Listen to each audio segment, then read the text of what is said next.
My brothers and sisters, how many times have you bent over backwards for people, given them your time, your energy, your love, only to be left feeling empty, ignored, or even disrespected?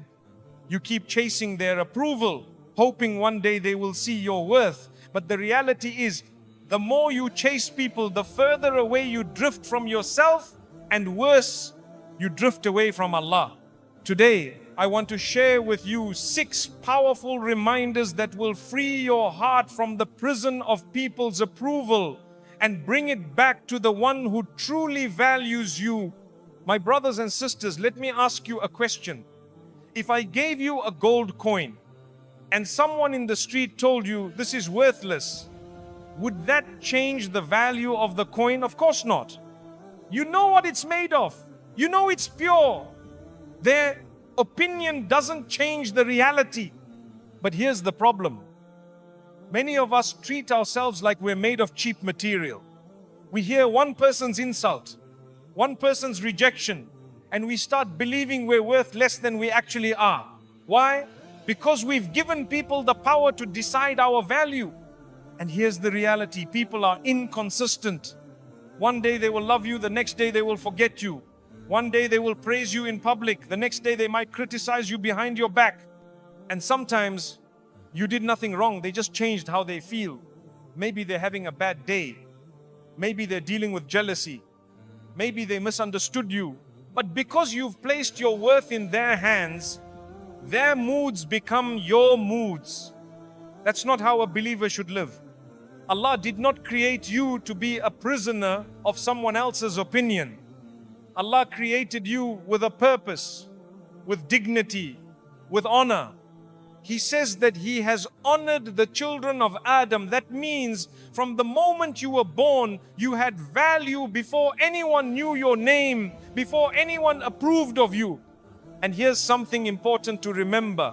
People often value you for what you can give them. They like you when you benefit them, when you make them feel good, when you do things for them. But Allah values you even when you have nothing to offer except a sincere heart. Even when you are broken, even when you have failed, if you turn to Him, He says He will forgive you, He will raise you, He will love you. Now ask yourself, whose opinion should matter more? Someone who changes their mind about you every week, or the one who knows your heart better than you know it yourself? When your worth comes from Allah, you walk differently. You're not desperate for likes, for praise, for constant attention. You are steady, you are calm. You know that even if the whole world turns against you, you are still valuable in the sight of your Creator. And remember this, the same people who doubt you today may praise you tomorrow. The same ones who put you down now might come asking for your help later. Do not let their changing opinions control your self-worth. Anchor yourself in Allah's love, because that is the only thing that does not change. So the next time you feel invisible, the next time someone makes you feel small, I want you to remind yourself they didn't create you, they didn't write your destiny, and they don't get to decide your value. Your worth is already written by Allah, and He has called you honored. Hold on to that truth and you will never lose yourself to people's opinions again. I want you to imagine this. You're running down a road, trying to catch someone. You keep calling out to them, but they don't slow down. They don't even look back. You run faster. You trip. You scrape your knees. You get tired. But you think to yourself, if I just keep going, maybe they will stop. Maybe they will see me. Maybe they will value me. Some of us have been running like that for years. Not on a physical road, but in life. We've been chasing people who have no intention of slowing down for us. We keep giving them chances. We keep proving ourselves. We keep making excuses for them. But the truth is, the more you run after them, the more of yourself you lose along the way. You lose your peace. You lose your dignity. You lose your boundaries. And sometimes you lose your connection with Allah. Why? Because when we are desperate to keep someone in our lives, we start to compromise. You might start ignoring the wrong things they do because you don't want to upset them. You might start changing who you are just to be accepted. You might even start doing things that go against your faith because you're afraid they will leave. But here's the truth: if someone requires you to sacrifice your values, your faith, or your peace of mind just to keep them close, they are not a blessing, they are a test. Look at how Allah teaches us to value ourselves. You are not meant to be a beggar for attention or love. You are not meant to chase after those who keep walking away from you. In fact, sometimes the more you chase them, the less they respect you, because people don't value what is too easily available. Let me tell you a painful reality: the people you are chasing might not even notice how much you are giving up for them. Or worse, they might notice, but they simply don't care. And every time you lower your standards for them, you are sending a message: you can treat me this way and I will still be here. But Allah wants better for you. He wants you to stand with dignity, to hold your boundaries, to know your worth. If someone truly belongs in your life, they will meet you halfway. They will value you without you having to beg for it. They will not require you to shrink yourself to fit into their small definition of who you should be. And remember this: sometimes Allah allows certain people to ignore you, reject you, or even walk away, because He knows that if they stayed, they would take you further and further away from who you really are and from where you are supposed to be. Losing them might feel painful, but losing yourself is far worse. So the next time you feel that urge to run after someone who's walking away, stop and ask yourself: if I have to chase them, do they really want to be here? And in chasing them, who am I becoming? Because no person is worth losing yourself for. And if you ever have to choose between keeping someone and keeping your dignity, choose your dignity every single time. My brothers and sisters, one of the biggest mistakes we make is thinking that being a good Muslim means we must give everyone unlimited access to our time, our mind, our heart, and our energy. We think kindness means being available for everyone, saying yes to every request, answering every phone call, replying to every message instantly, and letting anyone into our life just because they want to be there. But let me tell you something that might surprise you. Islam teaches kindness, yes, but Islam also teaches wisdom. And wisdom means knowing who to let close and who to keep at a distance. Not everyone who smiles at you wants good for you. Not everyone who praises you in front of others will protect you when you are not in the room. Some people only come to they take your energy, they take your time, they take your ideas, they take your peace, but they give back nothing except stress, gossip, or doubt. If you leave your doors open to everyone, don't be surprised when thieves come in. Thieves don't always steal your money. Sometimes they steal your joy, your faith, your focus, your confidence. And the worst part, many times they don't even know they're doing it, but the damage is still real. Look at the way the Prophet Muhammad ﷺ, peace be upon him, interacted with people. He was kind to everyone, but he didn't give everyone the same level of access to his life. He had close companions who were trustworthy, sincere, and loyal. He also had others whom he kept at a distance, not out of hatred, but out of wisdom and protection. You need to do the same. Start paying attention to how you feel after you spend time with someone. Do you feel encouraged, or do you feel drained? Do you feel closer to Allah, or do you feel further away? If every conversation with them leaves you doubtful, negative, or sinful, that's a sign. You don't need to hate them, but you also don't need to give them front row seats in your life. There's a saying: don't let people sit in your heart who only come with dirty shoes. Your heart is a sacred space. It's where your intentions live, where your love for Allah grows. If you keep letting the wrong people step in carelessly, they will trample over everything you've been building. And here's the truth: setting boundaries doesn't make you selfish, it makes you wise. You can love people from a distance. You can make dua for them without letting them drain you. You can be polite without making yourself constantly available.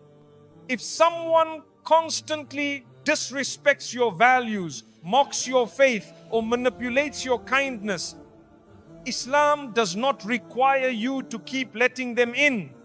In fact, protecting your iman sometimes means limiting your exposure to people who pull you away from Allah. And I know this is hard. Some of the people you need to limit might be family, old friends, or people you once trusted deeply. But the reality is, you are responsible for guarding the gift. Allah gave you your heart, your mind, your faith. If someone repeatedly tries to damage it, you must build a door and you must decide who gets the key. My brothers and sisters, not everyone deserves access to you. Access to your heart should be earned through sincerity, trustworthiness, and a shared commitment to pleasing Allah. If someone cannot respect those conditions, it is not cruelty to protect yourself, it is obedience to Allah, and it is wisdom for your own peace. I want you to stop and think for a moment. Whose approval matters to you most? If you're being honest, for many of us, it's not Allah first, it's people. We want people to like us. We want them to speak well of us. We want them to think we are kind, generous, funny, beautiful, successful. And there's nothing wrong with wanting good relationships. But here's where the danger comes in. When pleasing people becomes more important than pleasing Allah. This is a slippery road and many people walk down it without even realizing. It starts small. Someone you like or someone you want to impress invites you to an event where there's something clearly haram. You know it's wrong, but you say to yourself, it's just this once, I don't want them to think I'm boring or judgmental. So you go, or maybe someone makes a joke about your deen, and instead of speaking up, you laugh along because you don't want to seem too religious. Every time you choose their comfort over Allah's pleasure, you take a step away from your Creator. And here's the thing, people will still leave you eventually. They might still criticize you later. They might even forget everything you did for them. But Allah never forgets anything good or bad. Let me share a truth that stings. If you sacrifice your principles to keep someone in your life, you will eventually lose both. You will lose your connection to Allah and you will lose the person too. Because someone who truly loves and respects you will never demand that you disobey Allah to prove it. We have examples in our history, people who stood alone because they refused to compromise their faith. Think of the Prophet Ibrahim alayhi salam wassalam, who stood against his whole community, even his own father, because he would not place anyone above Allah. Imagine if he had chosen to please people instead. He would have kept their company, but he would have lost the company of Allah. My brothers and sisters, you and I will be tested in this. There will be moments when you have to choose between being liked by people and being loved by Allah. Between fitting in with the crowd or standing with your principles. Between being invited to every gathering or being able to stand before Allah on the day of judgment with a clean heart. Remember this, the people you fear upsetting now will not be there to save you when you stand before Allah. Their opinion will mean nothing on that day.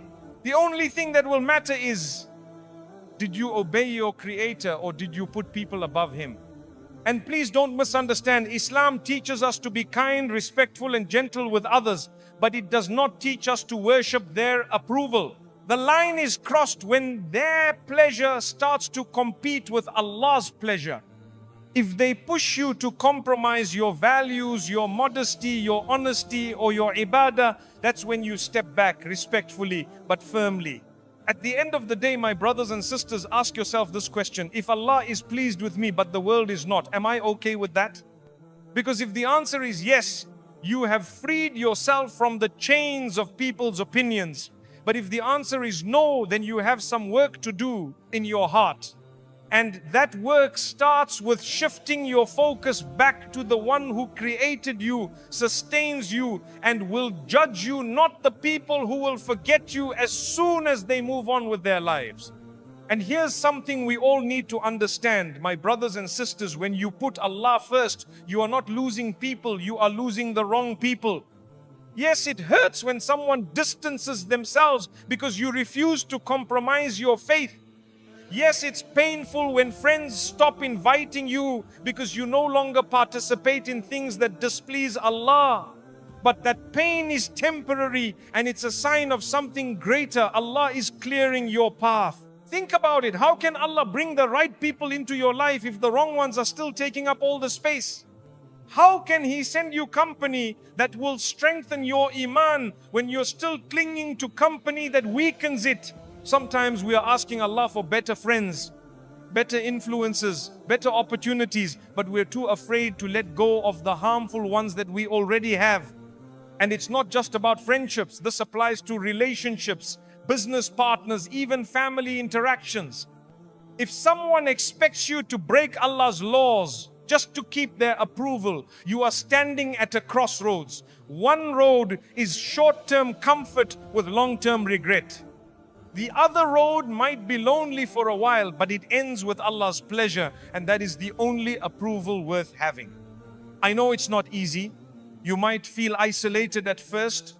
You might feel like you're walking alone, but remember, you are never truly alone when you walk in obedience to Allah.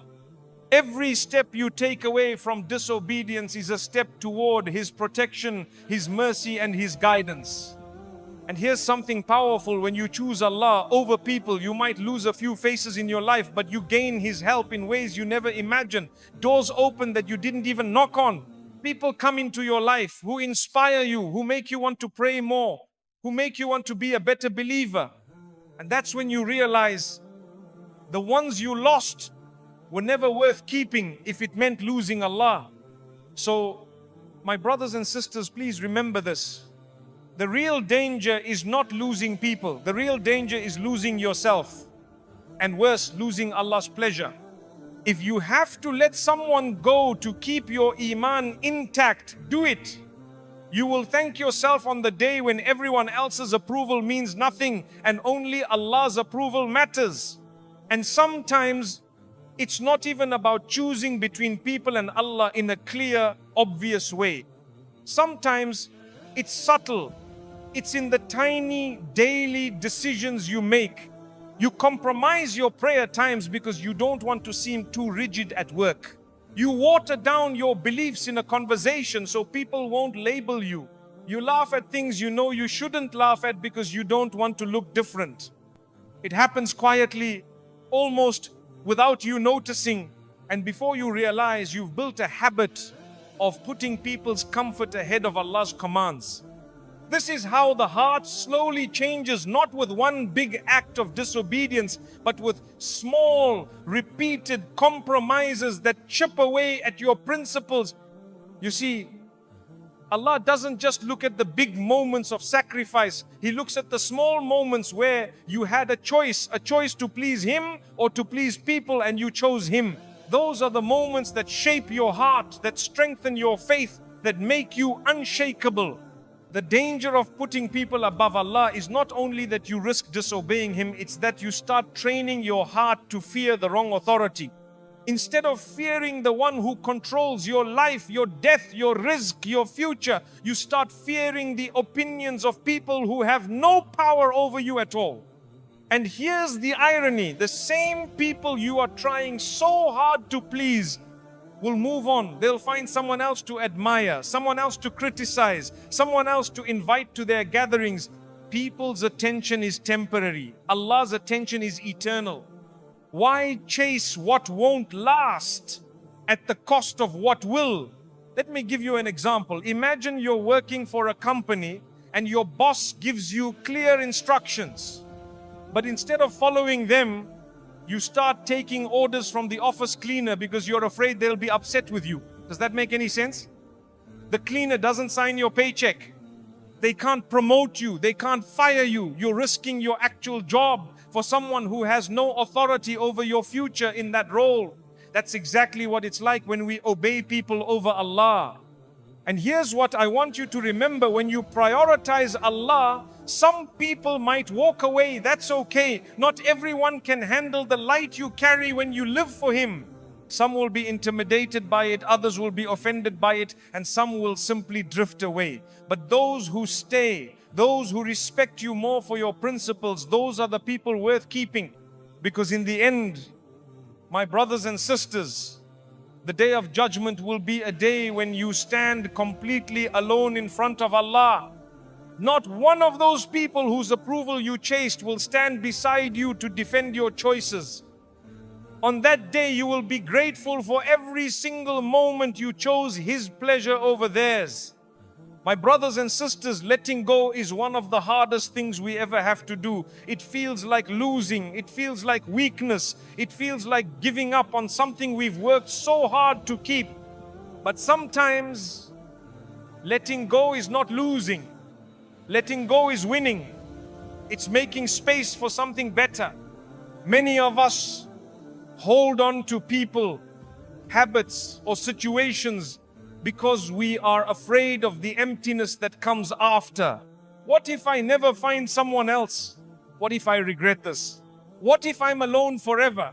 These are the whispers that keep us stuck, holding on to something that is clearly damaging us simply because we fear the unknown. But here's the truth. You cannot receive what Allah has written for you if your hands are full of what He's trying to take away. You cannot step into the future He has planned if your feet are planted in the past He wants you to leave behind. And sometimes Allah takes away not because what you had was bad, but because what He wants to give you is better. But you can't see that yet. Imagine a child holding on tightly to a rusty old toy car. The parent tries to take it away, but the child cries, thinking it's unfair. What the child doesn't know is that the parent has a brand new shining car waiting to give them, but they can't hand it over until the old one is released. That's how we often are with Allah. We cry over what's leaving, not realizing something better is on the way. This applies to relationships too. Maybe Allah removed someone from your life who you thought was your future, your support, your happiness. At the time it felt like your world ended. But months or years later, you look back and say, Ya Allah, thank you for taking them away. I didn't see it then, but I see it now. We have all heard stories and maybe even lived them where losing something felt like the end, but it was actually the beginning. The job you didn't get that led you to a better one. The friendship that ended, which allowed you to grow in ways you never imagined. The rejection that saved you from a disaster you couldn't see. My brothers and sisters, Allah is Al-Hakim, the most wise. He knows what you don't. He sees what's ahead when you can only see what's in front of you. When He removes something or someone from your life, it is never random. It is always for a reason. But here's the key. You only see the wisdom after you let go. If you keep holding on, if you keep chasing what Allah is pulling away, you are not just delaying your healing, you are delaying your blessings. And remember this, letting go does not always mean slamming the door. Sometimes it means accepting that something has served its purpose in your life and now it's time to release it with dignity. You can still make dua for them, you can still wish them well, you can still be polite, but you no longer let them occupy the space in your heart that belongs to peace and to Allah. When you let go for the sake of Allah, He promises to replace it with something better. It might be better people, better opportunities, better peace of mind, or sometimes the better is simply becoming a better version of yourself, stronger, wiser, closer to Him. So if Allah is asking you to release something today, trust Him. The hands that created you will never leave you empty. The heart that beats inside you is in His control. And whatever leaves your life for His sake is making room for something that will bring you closer to Him. And that, my brothers and sisters, is always better. And here's something important.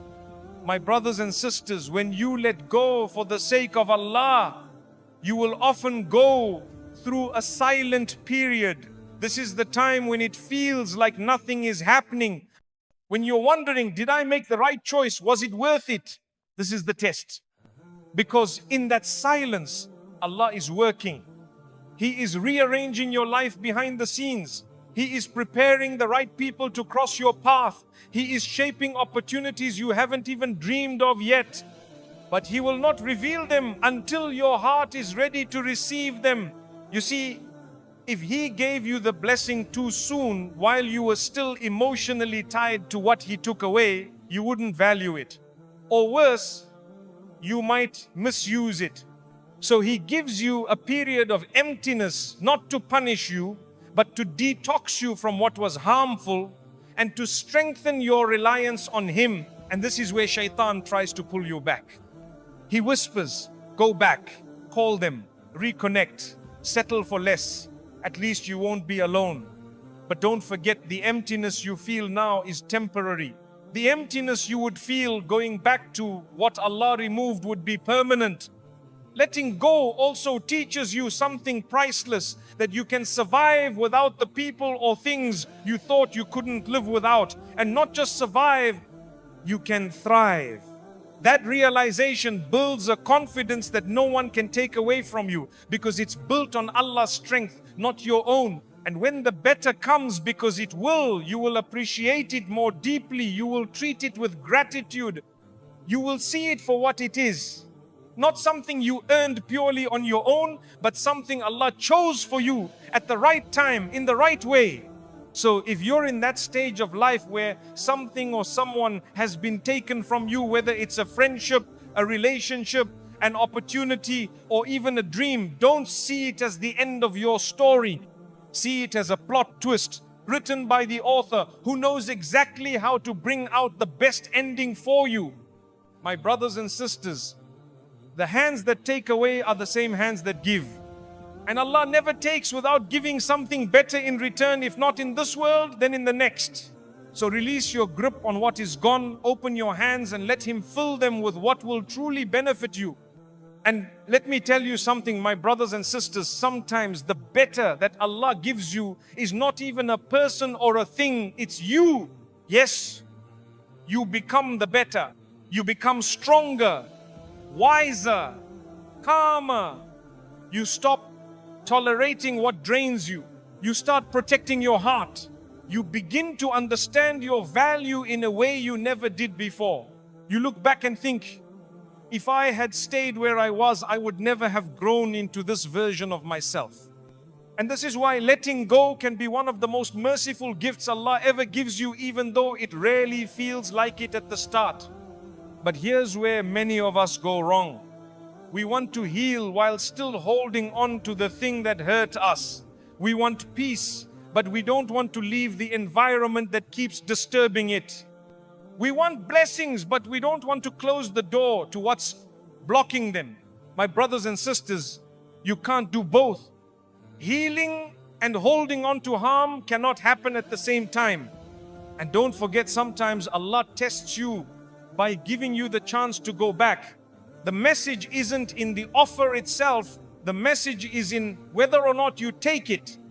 If you've prayed for better, you have to trust Him enough to wait for it. Going back will only delay what you asked Him for.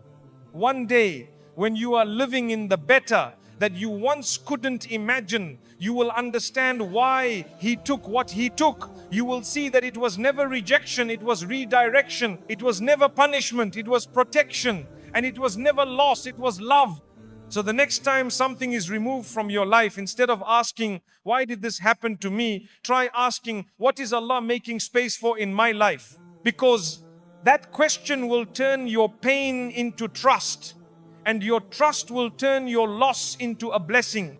And I know, my brothers and sisters, that sometimes you hear these words and they sound beautiful in theory, but in reality, the letting go still feels like it's tearing your heart apart. You might cry at night. You might feel restless. You might feel a heavy emptiness inside you that you can't explain to anyone. That's okay. Healing is not meant to be painless. In fact, that pain you feel is a sign that your heart is stretching to make room for what Allah is bringing you next. But don't confuse the pain of healing with the pain of harm. The pain of harm gets worse over time. The pain of healing gets lighter. The first one breaks you down. The second one builds you back up. And here's something powerful to remember. Allah does not just see your pain, He measures it. He knows every tear, every sleepless night, every moment you choose to trust Him when you could have gone back. And with Allah, nothing is wasted. That patience, that trust, that quiet surrender, it all counts, and it will all be returned to you in ways you cannot imagine. You might not see it tomorrow. You might not see it next week. But one day, you will look at the peace in your heart, the strength in your soul, and the blessings in your life, and you will realize, this is what I was waiting for. This is what I almost gave up on. So don't go back to what Allah has already rescued you from. Don't chase what He has already removed. And don't doubt His promise when He tells you that after hardship, there will be ease. Sometimes that ease doesn't come as a sudden change. It comes as a slow, steady, beautiful transformation. Letting go is not the end of your story. It's the end of one chapter and the beginning of a much better one. And the author of your life knows exactly how to write it. All you have to do is turn the page. My brothers and sisters, not everyone deserves your time, your energy, or your heart, but there are some people who absolutely do. These are the people who value you, respect you, and most importantly, bring you closer to Allah. You see, it's not enough to just cut off the wrong people. If you remove what's harmful but never surround yourself with what's beneficial, you will always feel empty. That emptiness will eventually pull you back into the same unhealthy cycles you were trying to escape. This is why it's so important to actively invest in the right people, the ones who will pray for you when you don't even ask them to, the ones who remind you of Allah without even giving a lecture, just by the way they live. These people are treasures, gifts from Allah. Ask yourself, who in your life leaves you feeling lighter, more hopeful, and more grateful after you spend time with them? Who encourages you to be a better believer? Who tells you the truth even when it's uncomfortable, because they care more about your akhirah than your temporary feelings? These are the people you need to keep close. Not just as acquaintances, but as trusted companions. And just like a garden needs water, sunlight, and care to grow, these relationships need to be nurtured. You cannot expect them to flourish if you give them no attention. Call them, check on them. Make dua for them by name. Celebrate their wins and be there for them in their trials. Because here's the reality, good people are rare. People who sincerely love you for the sake of Allah are even rarer. And once you find them, you should protect that bond like you would protect a precious jewel. But there's another side to this. My brothers and sisters, if you want such people in your life, you must also be that person for others. You cannot expect loyalty, kindness, and sincerity if you're not willing to give it yourself. If you want friends who remind you of Allah, you have to be a friend who reminds others of Allah. And let me tell you something, sometimes the right people don't look like what you expect. They may not be the most charming, the most popular, or the most fun, but they will be the most consistent.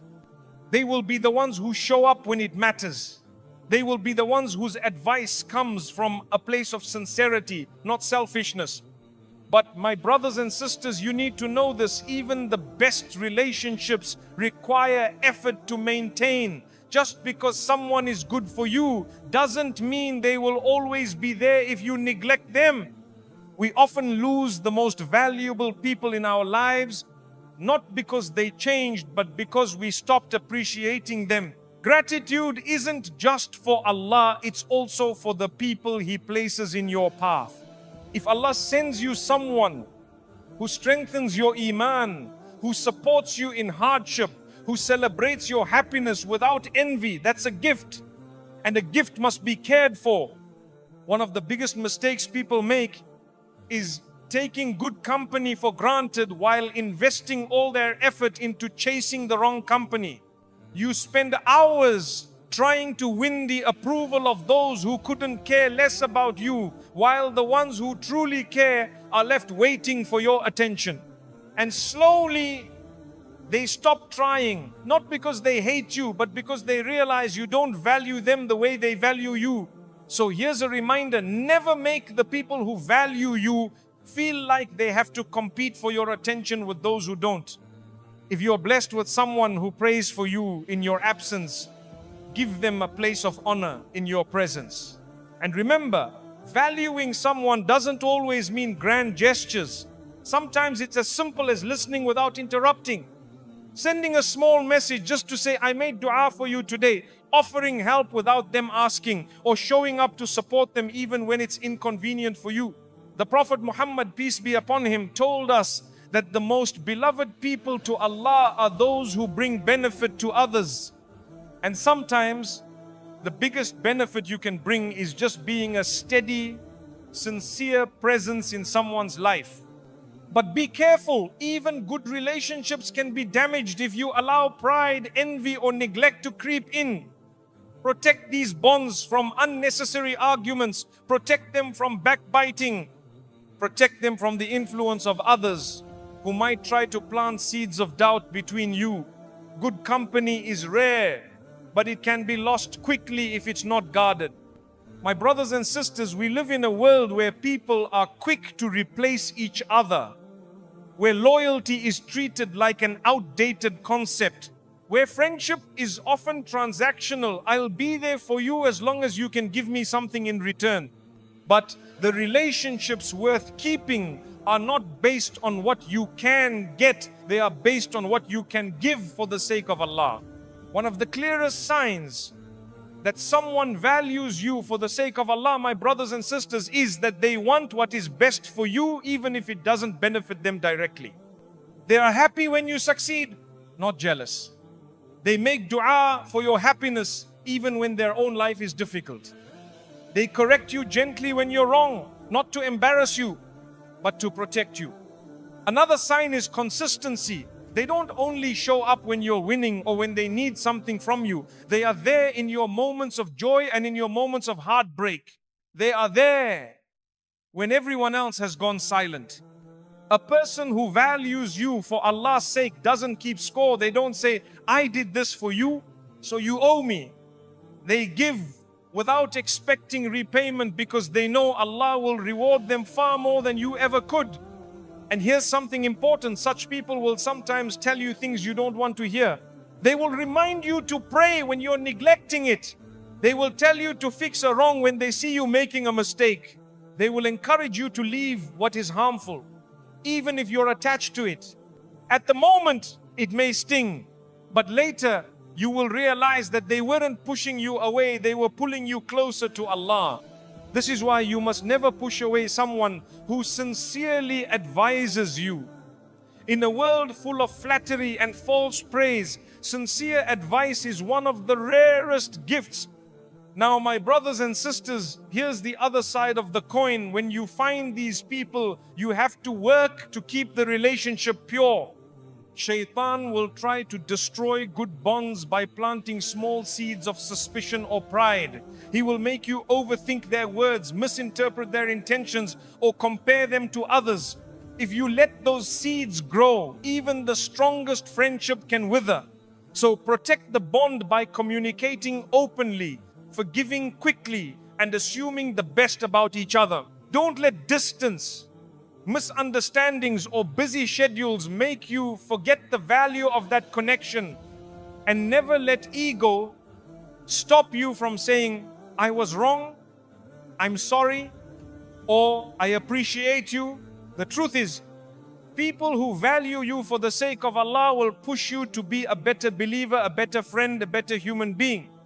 And when you invest in these relationships, you are also investing in your akhirah, because every reminder, every prayer, every act of kindness exchanged for Allah's sake will still be with you on the day of judgment. Once you recognize the people who truly value you for the sake of Allah, the next step is to actively strengthen that bond. Good relationships don't grow on their own. They need to be fed, nurtured, and protected. Start with dua. Make dua for them regularly, even when you're not in touch. Ask Allah to bless them in their health, their wealth, their family, their deen. Ask Allah to protect them from harm and guide them to what pleases Him. And here's the beautiful part, the angels will say Ameen, and the same for you. You're benefiting yourself while benefiting them. Next, be present in their lives. In a world where everyone is too busy, presence is one of the greatest gifts you can give. Show up for them in their moments of need. It might be attending a small family gathering when they invite you. It might be visiting them when they're unwell. It might be calling them just to ask, how are you really doing? Another way is through acts of kindness, not just the big, obvious ones, but the small, consistent ones that show you care. Send a message to check on them after you know they've had a hard day. Drop off a meal for them when they're sick. Offer to help without them asking. Sometimes the smallest act can leave the deepest mark on a person's heart. Also, be generous with your forgiveness. Even the best people will make mistakes. They might forget something important to you, say something in the wrong way, or hurt you unintentionally. If you hold on to every small offense, you will eventually push away even the purest hearts. Let the little things go. Save your energy for protecting the relationship instead of collecting grudges. And here's something many people forget. Share reminders of Allah together. Don't let your connection be only about worldly things. Invite them to attend a lecture with you. Share a beneficial video or article. Discuss something you learned from the Quran or a hadith. Make the remembrance of Allah part of your bond so that your relationship itself becomes an act of worship. Finally, be the kind of person they feel safe with. Safe to share their joys without you becoming jealous. Safe to share their struggles without you gossiping. Safe to share their flaws without you judging. Trust is like glass. Once it's shattered, it's never the same again. So guard their trust like a valuable treasure. When you nurture relationships like this, they not only last in this world, but they follow you into the next, because the Prophet Muhammad, peace be upon him, told us that on the day of judgment, those who loved each other for the sake of Allah will be placed under His shade when there is no shade except His. As much as we talk about building these relationships, we must also talk about protecting them from harm, because even the strongest bond can be damaged if we're not careful. One of the fastest ways to destroy a good relationship is carelessness with your tongue. You might think a small comment, a little joke, or sharing a private detail is harmless, but for the other person, it could feel like a betrayal. The Prophet Muhammad, peace be upon him, told us, whoever believes in Allah and the last day, let him speak good or remain silent. Sometimes the most powerful way to protect a relationship is to simply keep certain thoughts to yourself. Another danger is taking people for granted. When someone has always been there for you, it's easy to start assuming they always will be, no matter how you treat them. You stop saying thank you. You stop checking in. You stop making an effort. And slowly that person begins to feel invisible in your life. Good people rarely leave with a big announcement. They just quietly distance themselves until one day they're gone. Envy can also creep in quietly. You might not even realize it's happening. Your friend achieves something you've been wanting, and instead of celebrating fully, there's a part of you that feels bitter.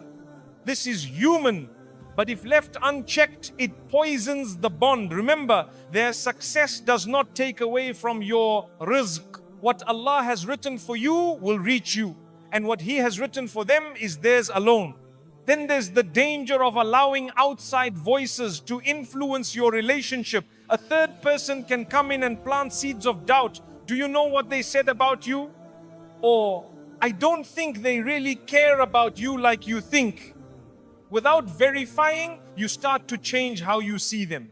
Before you know it, a friendship years in the making is ruined by a single unverified comment. This is why Allah warns us against suspicion and gossip. They are tools Shaitan uses to break bonds that bring you closer to him. Neglect is another silent destroyer. Life gets busy. Work, family, responsibilities, they all demand attention. And while it's normal for communication to slow sometimes, A bond weakens when it's left untouched for too long. Even a short check-in, a thinking of you message, or a dua can keep the connection alive during busy seasons. My brothers and sisters, protecting these bonds is not about perfection. You will make mistakes, and so will they. But if you keep Allah at the center of the relationship, forgive quickly, and communicate openly, you will be able to repair the cracks before they break the foundation. And here's the most beautiful thing. When two people value each other for the sake of Allah, even if they drift apart for a while, Allah can reunite them at the right time, because a connection built on sincerity doesn't just belong to this world, it belongs to the akhirah as well. My brothers and sisters, life is too short to spend it chasing people who don't value you, begging for attention that doesn't last, or lowering yourself for the approval of those who will forget you tomorrow. Your worth comes from Allah, the one who created you, sustains you, and knows every detail of your heart. When you stop chasing what is running away, you will have the strength to walk toward what truly matters. When you let go of what Allah has removed, you will finally have space to receive what He has prepared for you. And when you invest in people who value you for the sake of Allah, you will find companionship that carries you not only through this life, but into the next. So guard your heart, protect your peace, live with dignity, and remember, the day you stop needing people is the day you truly find yourself, and more importantly, it's the day you find Allah. When you live for Him, you never lose. Even in loss, you are winning. Even in loneliness, you are never alone. And even when the world turns away, the Lord of the worlds is always with you. May Allah grant you the strength to let go when you must, the wisdom to protect what is valuable, and the blessing of being surrounded by those who bring you closer to Him. And may He make you that person for someone else. Ameen.